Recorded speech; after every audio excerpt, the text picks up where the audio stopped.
What's up, everyone? We are back with another video today. This one is from the Neville sub and it's called How Joseph Murphy Manifested His Hollywood Estate. So, to repay all the positives I've been receiving on this subreddit, I would like to share a short passage from an obscure book by Helen Hadsell, Confessions of an 83-Year-Old Sage, on Dr. Joseph Murphy, sharing his manifestation success with the author. Murphy rarely discussed his manifestations in length, and I found this material to be very inspiring and helpful. I hope you enjoy it as much as I do. So here's the excerpt. His goal was to live in a comfortable home, to have a garden with a water fountain, a stockade fence for privacy, and to produce program tapes. With such a small income, he said that he ate a lot of peanut butter, crackers, and canned soup that he heated on a hot plate. For 5 months, 2 weeks, and 3 days, he was a recluse, devoting all his time to composing uplifting phrases and visualizing his goal. And here, this is in quotes. I would picture myself walking up to the house and sitting in the backyard by a water fountain, relaxing. Each time I went into meditation, I kept adding things that I would like in my home.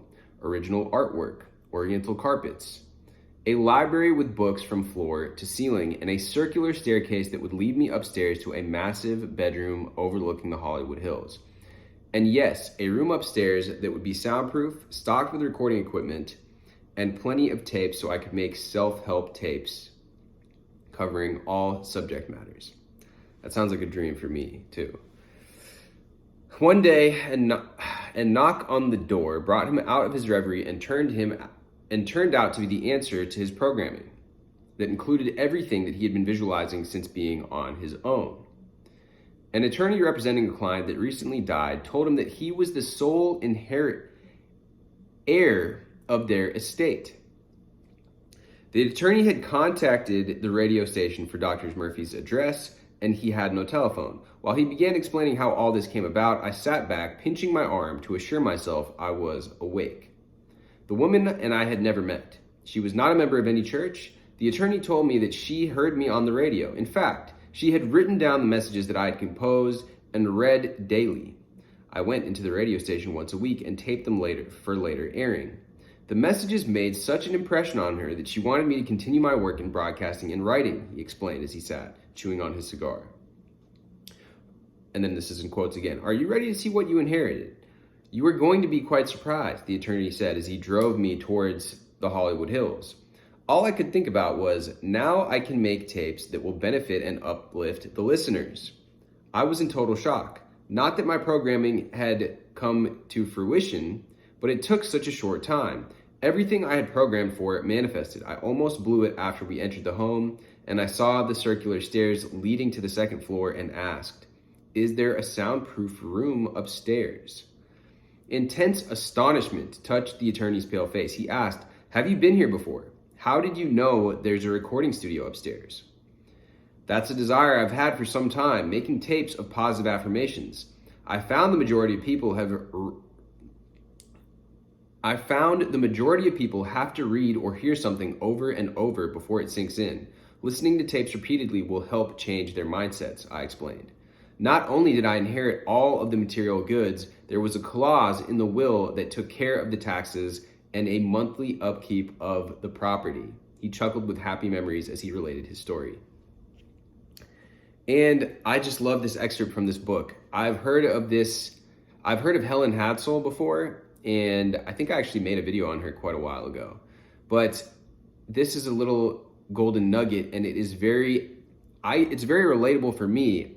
As you guys may know, and I mentioned this, I just put out an 8-hour-long affirmation recording that I recorded. I also record music, and I've done so for over a decade now.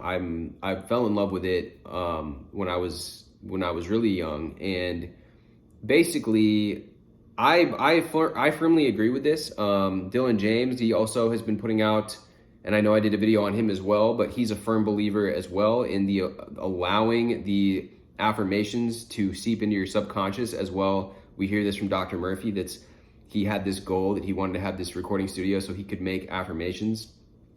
And I'm also falling in love with the process myself. I wanted to develop more affirmations and refine them and make them really, really powerful because they've worked for me. And I've also undergone hypnosis. Hypnosis also guides you through into a hypnotic state where you are then, your subconscious is left open and it's much more easy for these affirmations when you enter into that relaxed state. That's what Maxwell Maltz talks about too. And so many people talk about this. Joe Dispenza talks about this. You enter into that relaxed state. These types of ideas and these types of feelings and emotions can then they seep in your subconscious rather than you have your conscious mind blocking them. They're able to go because that threshold, that barrier that usually is there in your conscious, normal waking state, it's almost like that door, that security guard at the door, it's like he leaves for a second so that you can slip in these new programming beliefs, these new beliefs to program your subconscious. And that's what my goal is here with these affirmations. So really, really cool. Dr. Joseph Murphy has a book out called The Power of the Subconscious Mind. It's a really good book. I would be interested in covering that as well, like some of Dr. Joseph Murphy's teachings, because I think he's got a lot of good information.